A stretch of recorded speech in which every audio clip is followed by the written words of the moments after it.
Hiya folks. So today we're going to talk about a plugin called Limit Login Attempts. And basically it's the simplest way that you can quickly change your WordPress security. One of the biggest problems with WordPress security is that anyone can try to log in, and by default there's no limiting, so to speak. So Limit Login Attempts is the big guy on the block. There are lots of different versions that do the same thing. I'm just going to install the default.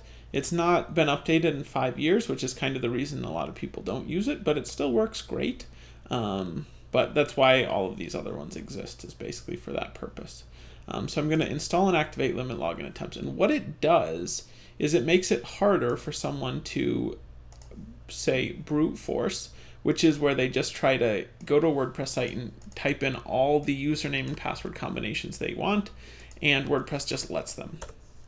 So with Limit Login Attempts activated, if I try to log into the site, I'm in a incognito window, so I'm not actually the same user, and I'm going to try the admin account, and I'm just going to start typing things. What Limit Login Attempts does is this 3, 2, 1, and then what happens is it actually blocks that person from attempting.